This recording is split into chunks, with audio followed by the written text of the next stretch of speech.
Ahora tienes el control, María. Puedes pasarla tú si quieres. Espera. ¿Veis la presentación? Sí, sí, sí. Creo que la he podido Vale, pues... ¿Puede ser? No, he sido yo que la he compartido, pero ahora te he cedido el control y tú lo tienes que coger y vale, ya está. ¿Pasando? ¿Se ve? ¿Sí? Sí. ¿Sí? Vale, perfecto. Bueno, pues en primer lugar agradecer tanto a Mercé como a Carmen la invitación para participar en esta sesión. He asistido como espectadora unas cuantas veces a las sesiones que preparáis, he tenido oportunidad de hacer alguna otra también como ponente y me hace ilusión estar aquí hoy y contaros este tema porque en este fenómeno tan importante como es el deseo de adelantar la muerte, las enfermeras tenemos un papel clave, tenemos mucho que hacer y quería compartirlo con vosotros. Me gusta ver tantas caras conocidas, tantas caras amigas entre los asistentes y además de diferentes disciplinas.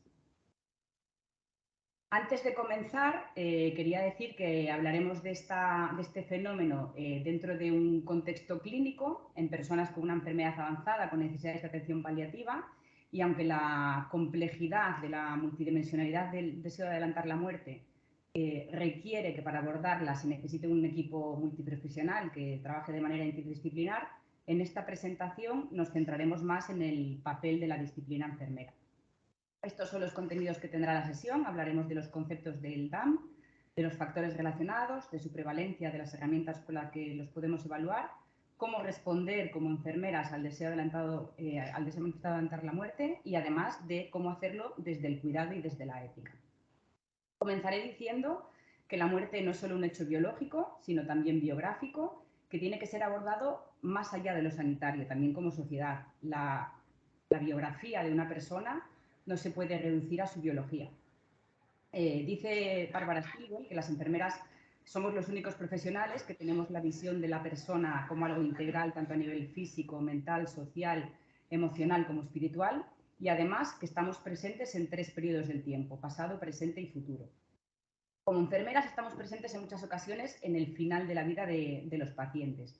Y desde este escenario privilegiado, desde que se produce el cuidado, tenemos la oportunidad, pero también la responsabilidad de acompañarles también en esta parte del camino. Para comenzar es importante distinguir que no es lo mismo desear morir que pedir que te quiten la vida. Hay personas que desean la muerte como un proceso natural, que creen que ya han hecho lo que tenían que hacer y que sienten que están preparadas para morir. Hay otros que desearían que la muerte llegue pronto, como respuesta a un sufrimiento, a un sentimiento de carga. Incluso vemos a veces en personas mayores que ruegan porque llegue pronto el momento. Hay otras personas que además de desear morir, desean que se haga algo para que se favorezca que esto ocurra. Y finalmente, que no es motivo de esta sesión porque no es un contexto clínico, pero hay personas que también solicitan y planifican acciones para terminar con su vida. Esta falta de precisión que había en la definición del deseo de adelantar la muerte llevó a un grupo de expertos a trabajar para un consenso con un método Delphi. Eran 24 expertos de 19 instituciones diferentes, de Europa, de Canadá y de Estados Unidos, y llegaron a esta definición. Definen el deseo de adelantar la muerte como una reacción al sufrimiento en un contexto de enfermedad que amenaza la vida en el que el paciente no atisba otra salida que la de acelerar su muerte. Este deseo puede expresarse bien de forma espontánea o tras ser preguntado, pero debe distinguirse de la aceptación de la muerte inminente o de un deseo de morir de forma natural, aunque preferiblemente pronto, que son las situaciones de las que hablábamos en la diapositiva anterior. Pero cuando un paciente nos manifiesta su deseo de adelantar la muerte, ¿qué nos está diciendo? Pues que sufre muchísimo. Y no siempre es que desee morir, pero desde luego no quiere seguir viviendo así. Aunque en la sociedad a veces se utilice dolor y sufrimiento como términos sinónimos, en realidad no lo son. El sufrimiento puede tener su origen en el dolor físico, pero también se puede sufrir sin dolor. Y a veces también el dolor se puede soportar sin sufrimiento. El sufrimiento, que Chapman y Gabrin definen como un estado negativo, en el que hay una amenaza y una impotencia para hacer frente a esa amenaza porque se han agotado los recursos que nos permiten afrontarla. El sufrimiento es algo individual, es algo único y es inherente a cada persona, pero a la vez es complejo y es multidimensional. En pacientes oncológicos, además, el sufrimiento se produce también ante la dificultad de abordar el propio diagnóstico, los síntomas físicos o también durante el tratamiento.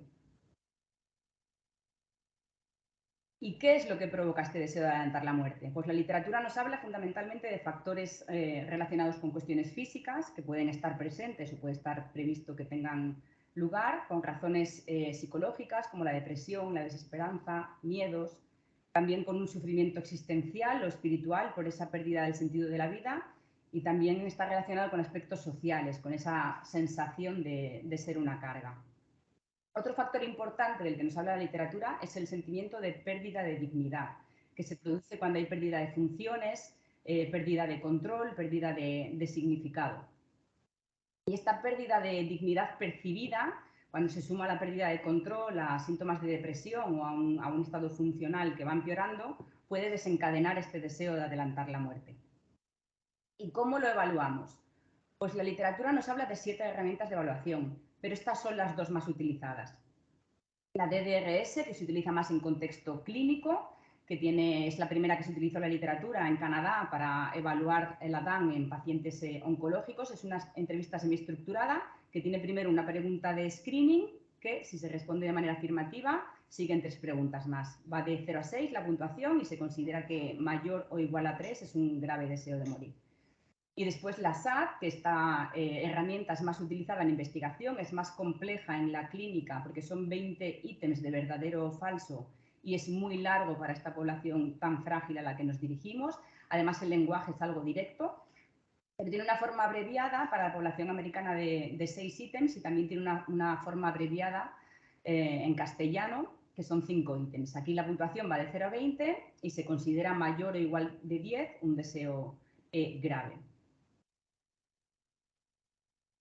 En cuanto a la prevalencia, pues en esta revisión sistemática que nos habla de la prevalencia del deseo de adelantar la muerte en pacientes con cáncer avanzado en necesidades paliativas, con los 2 instrumentos más utilizados, con el DDRS, la prevalencia va entre el 3,3 y el 20%, y cuando se utiliza el SAT, la prevalencia va entre el 1,5 y el 28%.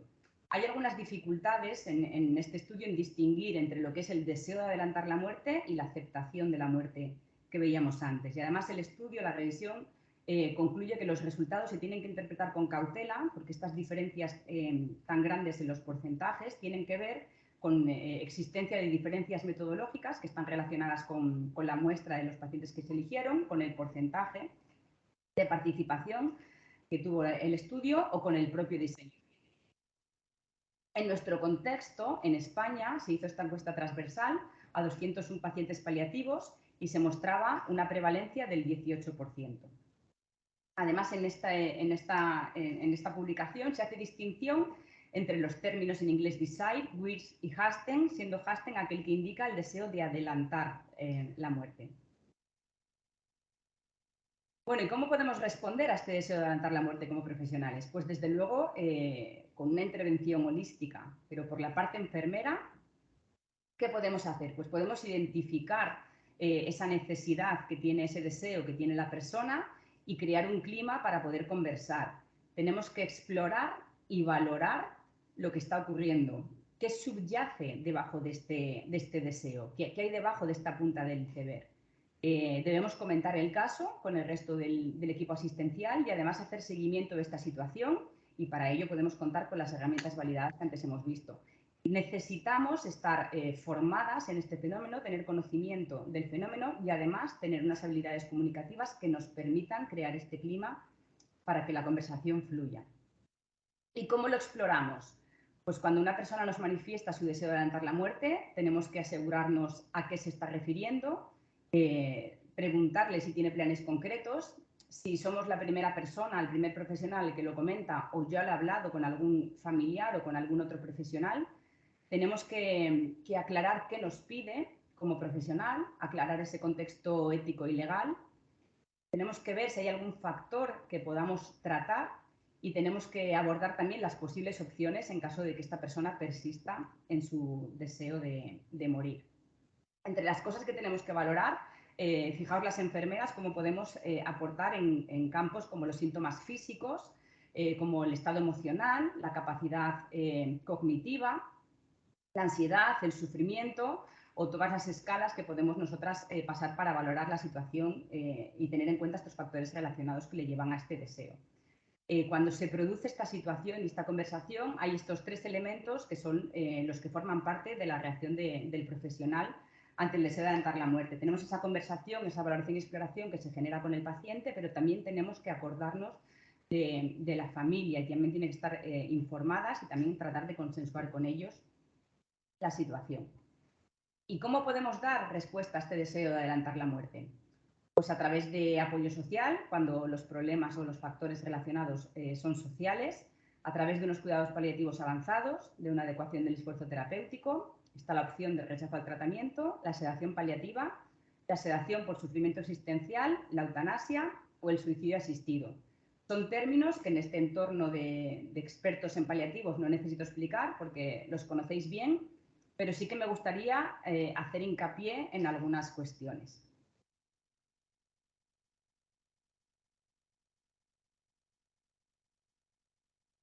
Ahora no me pasa la diapositiva, Merced. Ahora. ¿La veis? ¿Ha pasado? Sí. Vale. Sí. Sí que me gustaría destacar que en cuanto a las opciones de respuesta que tenemos, alguna es exclusiva de la situación final de vida, pero otras no. Otras se pueden empezar a producir antes. Algunas son decisión del paciente y otras son decisiones compartidas, no solo del clínico, sino que también tiene que el paciente estar de acuerdo. Me gustaría destacar que la opción del rechazo al tratamiento, cualquier enfermo puede rechazar un tratamiento en el ejercicio de su libertad de conciencia y de acuerdo al principio de autonomía. Tiene derecho a recibir la información y a participar en la toma de decisiones que le afectan y decidir también si desea rechazar el tratamiento.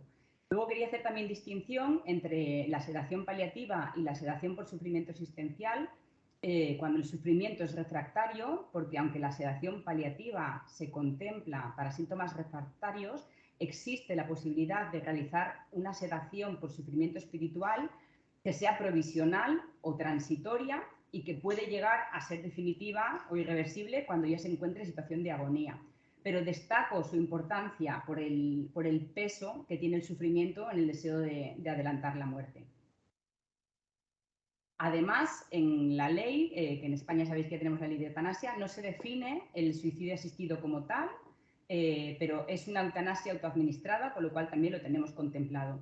Las maneras que tiene el paciente de participar de forma activa en este proceso son con el rechazo del tratamiento o con el suicidio asistido. El resto de procesos se llevan a cabo a través del equipo asistencial. En muchas ocasiones es la enfermera la que administra la sedación o la que administra la eutanasia, pero es parte del trabajo del equipo asistencial. Por ejemplo, la eutanasia también a veces puede ser puesta por un médico o un anestesista. Y quería destacar, en cuanto a los cuidados paliativos, habéis visto que en la tabla anterior he puesto que hay que iniciarlos cuanto antes, pues quería destacar esta editorial de nuestra compañera Noemí Sansó.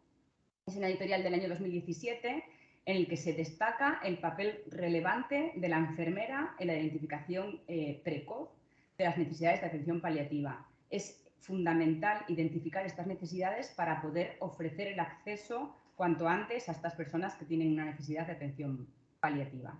En cuanto a la eutanasia, sabéis que en estos momentos en España ya es legal, al igual que el suicidio asistido, que desde el 25 de junio del año 21, que entró en vigor en los 12 primeros meses que se han evaluado ya de vigencia de la ley, hubo 333 personas que la solicitaron en todo el país. Llama la atención los casos de Cataluña y País Vasco, porque entre estas dos autonomías acumulan más de la mitad del cómputo global de peticiones. Y en Baleares se llevaron a cabo 8 procesos de eutanasia. Quiero destacar, y además creo que la he visto por ahí conectada, que en esta comunidad es una enfermera quien preside la Comisión de Garantía y Evaluación. ¿Y cómo podemos responder nosotras desde el cuidado y desde la ética del cuidado? Bueno, es cierto que tendemos a centrar la atención en situaciones complejas desde el punto de vista ético, como es la eutanasia o la sedación, pero realmente la mayor densidad ética que encontramos al final de la vida está en el seno de la ética del cuidar, en el propio cuidado, en las actitudes con las que nos aproximamos al cuidado de la vida que es tan frágil y tan vulnerable en este final, donde las enfermeras buscamos realizar los cuidados con dignidad, manteniendo la dignidad de la persona, y que esa vulnerabilidad hay que entenderla, porque entender la vulnerabilidad es entender el cuidado. ¿Cómo es la relación, ese espacio privilegiado que comentábamos al principio, la relación enfermera-paciente? Pues es un concepto complejo, no existe una definición que esté consensuada, pero en la literatura lo que sí que encontramos es que cobra una especial relevancia la parte más humana de la relación. Se destacan más los valores humanos del profesional que las propias destrezas técnicas de la enfermera. Las características que tiene esta relación son la comunicación, la confianza, la comprensión, la presencia, además de la empatía y de la compasión. Los requisitos que necesitamos para establecerla son conocimiento, percepción, voluntad de hacer el bien y autenticidad, y produce beneficios también para el profesional, pero veremos aquí los del paciente, cómo es conseguir mantener esa dignidad de la que hablamos, su autonomía, su salud psicológica, y además puede obtener esa ayuda en la búsqueda del significado de la vida, y contribuimos también a facilitar una buena muerte cuando es necesario y a aliviar el sufrimiento. La relación enfermera-paciente requiere una mirada integral para ocuparse y preocuparse de la situación desde el punto de vista de la persona cuidada, de su saber, de su experiencia y también de sus circunstancias. ¿Cuáles son estas necesidades que tienen las personas al final de la vida? Pues además de esas necesidades espirituales, de autoestima, de aceptación, de comprensión, de amor o de pertenencia que hemos comentado, no tenemos que olvidar las necesidades fisiológicas que tienen también. Ese control de síntomas, ese control del dolor, también son necesidades que hemos de cubrir las enfermeras. En cuanto a la relevancia del cuidado ético en la eutanasia y en el suicidio asistido, comentar que en la ley no hay un papel específico de la enfermera, se menciona un par de veces nada más en la ley como profesional de enfermería, luego ya existe como equipo asistencial, pero sí que se lee que es un vínculo indispensable entre el solicitante, entre la familia, el médico y el resto del equipo, y además la enfermera tiene una participación activa durante todo el proceso. Al final de la vida, la persona experimenta una fragilidad y una dependencia que sin reconocimiento de su autonomía puede comprometer su dignidad, y ahí las enfermeras son garantes para salvaguardar esta dignidad. Las enfermeras son profesionales clave por su orientación al cuidado centrado en la persona y su familia, en su continuidad, garantes de esta continuidad asistencial y continuidad del cuidado, y también son figuras claves por su proximidad al paciente y por su conocimiento. ¿Y qué es el cuidado? Pues varios autores nos hablan sobre todo de estas 5 características del cuidado. La compasión, imprescindible en la relación del cuidar. La competencia. Las enfermeras tenemos la competencia del saber, los conocimientos, el saber hacer, que son las habilidades, el saber ser, nuestras actitudes, el querer hacer, que es la motivación que tenemos en el trabajo, la aptitud profesional y los medios, que son ese poder hacer.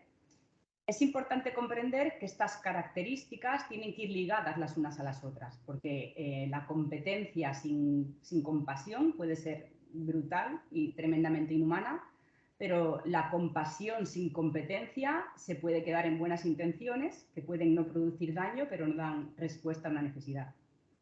La confianza. Es imposible imaginar la consecución de unos objetivos asistenciales si no se establece una relación de veracidad y de mutuo respeto, y esto depende en gran medida del grado de honestidad del profesional. En una relación de confianza no puede existir la coacción, ni la manipulación, ni actitudes paternalistas que puedan anular la autonomía de las personas. La conciencia, que es lo que nos lleva a realizar el cuidado de una manera correcta, que nos permite actuar, nos marca el camino para realizar el cuidado desde la reflexión, desde la prudencia, desde la cautela y desde el conocimiento. Y el compromiso, que el compromiso, si ordenásemos las características, debe situarse en el último lugar, porque de alguna manera esta característica es la que nos confirma todas las anteriores. Pero sea cual sea la definición del cuidado enfermero, siempre se sustenta en un sistema de valores centrado en la persona como sujeto del cuidado y la salud como bienestar y que además integra el conocimiento científico. ¿Y cómo podemos las enfermeras llevar a cabo este cuidado? Pues tenemos herramientas, tenemos Nanda Niknok que nos permite trabajar, que nos permite diagnosticar y planificar para llevar a cabo el cuidado. Y tenemos que tener en cuenta que cuando nos encontramos en una situación de deseo de adelantar la muerte, las enfermeras nos podemos encontrar diferentes diagnósticos, como son este riesgo de soledad, de desesperanza, de impotencia, el riesgo de sufrimiento espiritual o el sufrimiento espiritual, la aflicción crónica, que es esta tristeza generalizada en respuesta a una pérdida continua, en el curso de una enfermedad crónica o una discapacidad, esta pérdida que veíamos que nos llevaba a la pérdida de funciones y a la pérdida de dignidad. El riesgo de compromiso de la dignidad humana como un riesgo de percepción de la pérdida del respeto y del honor. La ansiedad ante la muerte y el temor, porque aunque sea una muerte deseada, puede producir ansiedad y puede producir temor y hemos de tenerlo también en cuenta. El sufrimiento moral y el disconfort, entendiendo el disconfort como esa falta de tranquilidad, de alivio y de trascendencia. ¿Y cómo hemos de intervenir las enfermeras ante este deseo de adelantar la muerte? Pues principalmente con estas dos NIC en todo momento del proceso. La escucha activa y la presencia son intervenciones que tenemos que realizar en todo momento. ¿Y qué podemos ofrecerle al paciente? Asesoramiento, apoyo en la toma de decisiones, apoyo emocional, control del estado de ánimo, apoyo espiritual, clarificación de valores, enseñanza de su proceso de enfermedad, disminución de la ansiedad, protección de los derechos del paciente, pero también podemos realizar intervenciones en la familia. Podemos fomentar la implicación familiar, mantener los procesos familiares, apoyar a la familia y facilitar la presencia de la familia en los procesos. ¿Qué resultados debemos buscar? Pues si buscamos, bueno, siempre una toma de decisiones, pero si buscamos resolver aquellos factores que motivan el DAM, los resultados a los que nos orientamos son la esperanza, el equilibrio emocional, el deseo de vivir, la motivación, la aceptación de su estado de salud y el afrontamiento de los problemas. Pero si al final la persona decide continuar con su deseo de adelantar la muerte, los resultados a los que nos hemos de dirigir son a una muerte digna, a una autonomía personal, entendida como una toma de decisiones libre, sin presiones ni de profesionales ni de familias, a un conocimiento de lo que es el proceso terapéutico, a esa preparación antes del procedimiento y, desde luego, a una muerte confortable. Quería terminar con esta frase de Cecily Sanders que dice que haremos todo lo que esté a nuestro alcance para ayudarte a morir en paz, pero también para que vivas hasta el final de tus días. Gracias.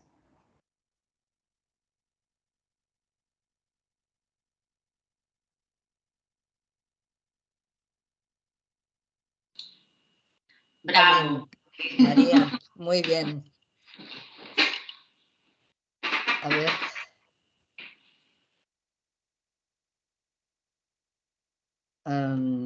Ahora veo ya no compartimos. Déjame que aproveche que veo conectada por ahí para agradecer los dibujos han sido hechos con inteligencia artificial, pero las fotografías reales me las ha cedido mi compañera y amiga Isabel, que la veo conectada por ahí. Aprovecho para darle las gracias.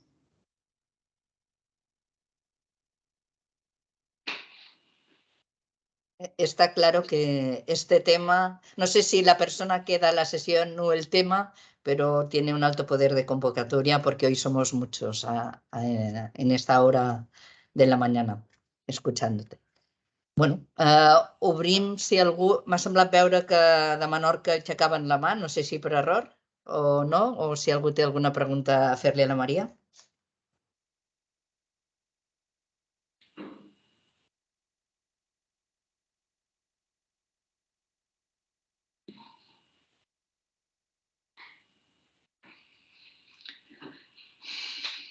No sé si com a infermeres us heu trobat en... Bueno, espera, Azucena, antes de preguntar yo nada, di lo que quieras. Patricia, Una pregunta. Hola, buenos días. Buenos días con todas y con todos. María, enhorabuena, me ha encantado la sesión. Bueno, el contenido, las imágenes, cómo lo has hecho, enhorabuena. Y más que una pregunta, porque has abarcado todo muy bien, es que me gustaría, y mientras ibas hablando, me ibas sugiriendo cómo resumir todo lo que has dicho en 2 palabras, ¿no? Y era, pues se me venía a la cabeza el acompañamiento bondadoso, ¿no? El acompañamiento que hace la enfermera a la cabecera del paciente, que acompañar es estar en plenitud, ¿no? Y bondad, pues la intención de hacer el bien, ¿no? Entonces, resumiría tu charla en esto y quién mejor que la enfermera se prepara para cuidar y para acompañar. Era solo hacerte este comentario y agradecerte. Muchas gracias, Patricia, gracias.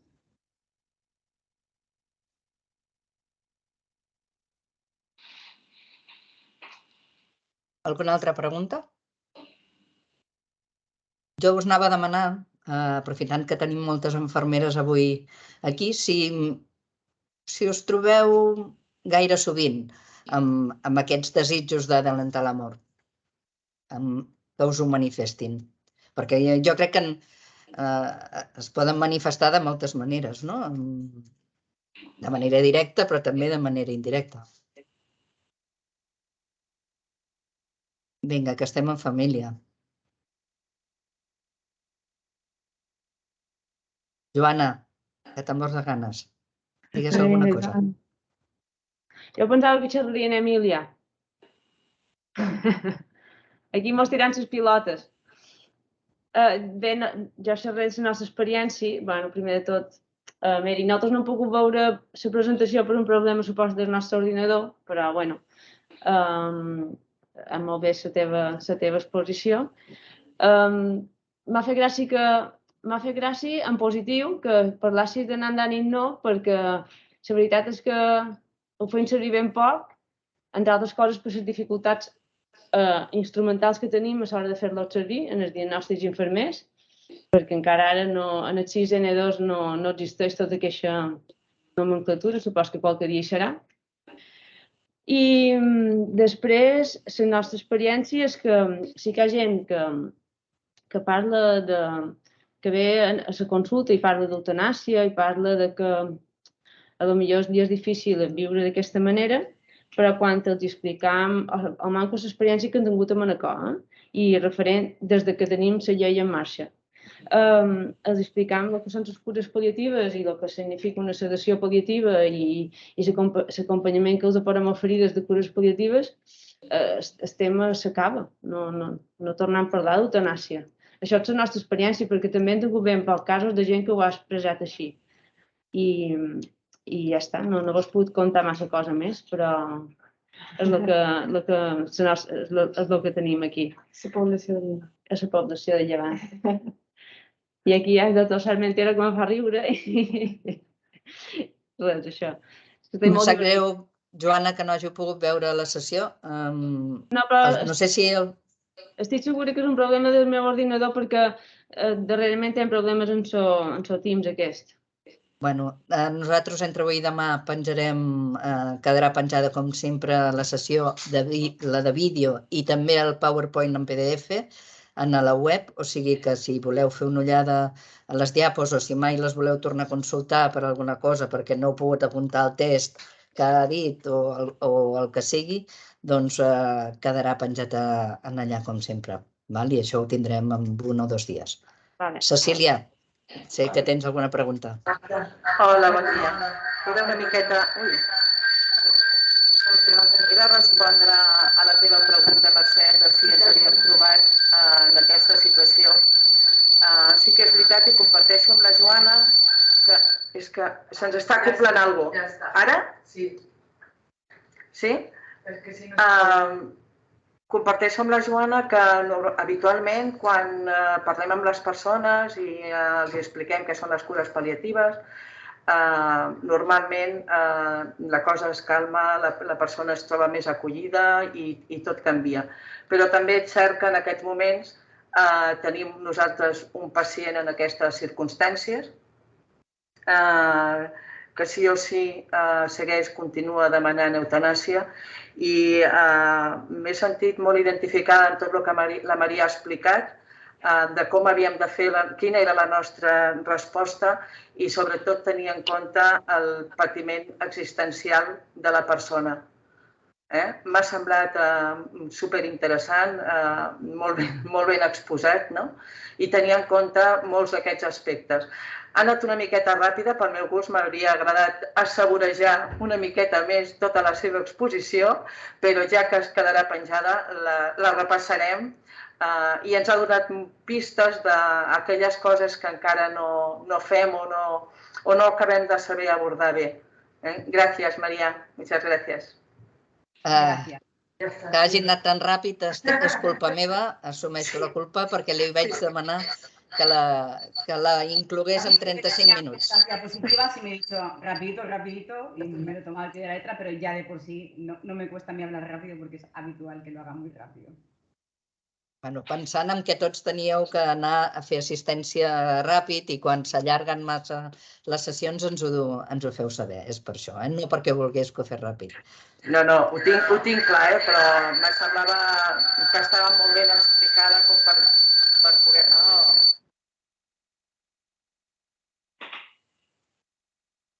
Home, jo crec que ja és una opinió, Tots sabem que una persona que té ben treballat i interioritzat el desig d'una eutanàsia, no perquè se li ofereixin, crec, cures pal·liatives, se li lleva aquesta idea del cap si realment és ferma. Crec que a tots aquells que, com heu explicat la Joana i la Cecília,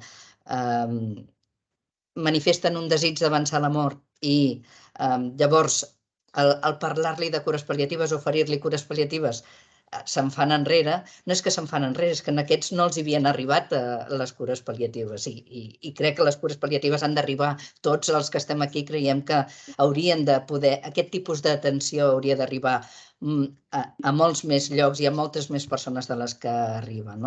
I molts d'aquests no és que tinguin treballat i estructurat el voler una eutanàsia, sinó que el que volen és llevar un sofriment. Llavors, en molts d'aquests, segurament, unes bones cures pal·liatives no requereix, no arriba a una eutanàsia, però aquell que la té ben estructurada no té per què deixar de pensar-hi. Digues, Josep. Bueno, era referent a una mica la meva experiència amb aquest tema del desig d'avançar la mort. No és que tingui una casuística massa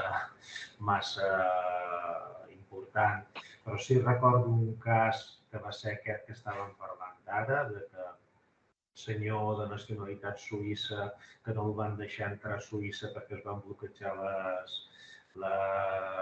fronteres per a l'enfinament, i que va venir a Menorca, on tenia casa, i quan van controlar símptomes de la seva malaltia, al cap d'uns mesos li van dir si ja volia anar cap a Suïssa i va dir que diu eutanàsia per a què, no? Però els casos que he tingut de desig persistent d'avançar la mort han tingut molt a veure amb el que deia la Maria, un problema de patiment existencial. I quan hi ha aquest problema, nosaltres ens ha costat, de fet no hem aconseguit revertir aquesta situació. Vam tenir un cas que va acabar sedat per patiment existencial i aquest que comentava ara la Cecília Pedrós, que estem forçant ja papers per demanar l'eutanàsia. La veritat és que també és un problema bàsicament existencial, un pacient bloquejat, qualsevol intervenció a deixar-se ajudar o a deixar entrar en la seva situació i aquestes situacions de patiment existencial per jo són les més difícils de revertir o d'intentar entrar, que el pacient que deixi entrar dins el seu patiment per poder-lo ajudar.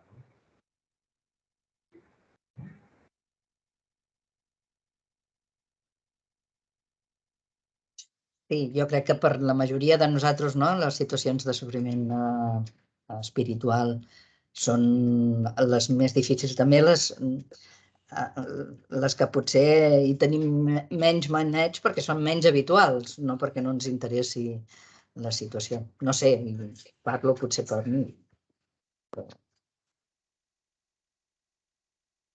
Emilia, cuando quieras. Bueno, en primer lugar, darle la enhorabuena a Mary, que nos ha hecho disfrutar un rato, y comentaros que bueno, que igual que Cecilia, pues tenemos en marcha ahora una solicitud de eutanasia, ¿no? También por sufrimiento existencial, que son las que, como tú dices, seguramente más nos cuestan, ¿no? Pero que en realidad, y es verdad que lo ha descrito muy bien Mary, lo que quieren las personas es evitar el sufrimiento, en realidad. No es que quieran morir antes, es que es el miedo, por muchos motivos, que los has explicado muy bien, Mary, al sufrimiento, ¿no? Yo creo que en esto algo trabajamos bien todos, ¿no? Y que conseguimos, pues, revertir muchas veces esos deseos que de entrada pues te llegan así, ¿no? Con ese deseo de acabar con esos sufrimientos en realidad. Y nada, gracias Mary porque lo has expuesto así muy bien. En el caso de encontrarte con un paciente que solicita eutanasia y este motivo de sufrimiento existencial, pues nos queda el acompañarle, el estar ahí y que como tú has dicho también, pues ahí estamos aprendiendo y es gratificante. Y darte la enhorabuena de verdad porque lo has descrito muy bien, las 5 Cs me han encantado. Mira que estamos cansados de verlas casi a diario, pero descritas así, la verdad que te da un concepto muchísimo más amplio además. Y gracias. Gracias, Emilia.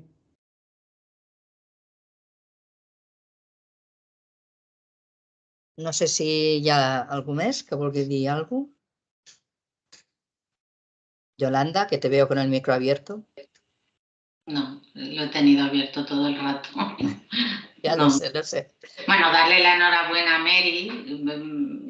Yo ya había visto su presentación, pero quería volverla a ver. Y nada, no hace tiempo ya que no hago asistencial. De todas maneras, para mí el sufrimiento existencial tiene más que ver con la vida que con la muerte.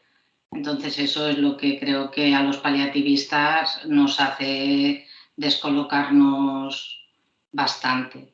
Pero en los casos que yo he podido acompañar tenían más relación con la vida que con el final de la vida.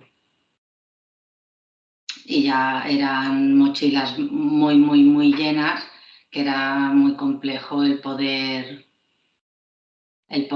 aliviar, porque eran momentos finales que, bueno, la única respuesta que podía haber era hacer una desconexión por no poder resolver tantas cosas que habían en la mochila.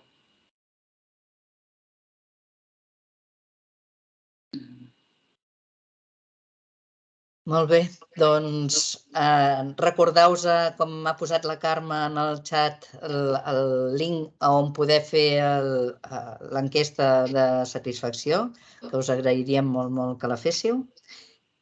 A donar un cop més gràcies a la Maria Viña. Te debo un café. No, le debes. Perdón. I us emplaço, ja us enviarem la informació, però el proper dia 1 de desembre, que és un dijous, a parlar sobre el síndrome confusional a la demència, deixant de normalitzar una greu complicació. Aquest és el títol concret. D'acord? Us enviarem la informació. Que tingueu un bon mes i ens veiem al desembre, que això ja arriba al final d'aquest any. Vinga. No Adeu a veo tots. el link de la encuesta, no sé si al resto En el les chat pasa, pero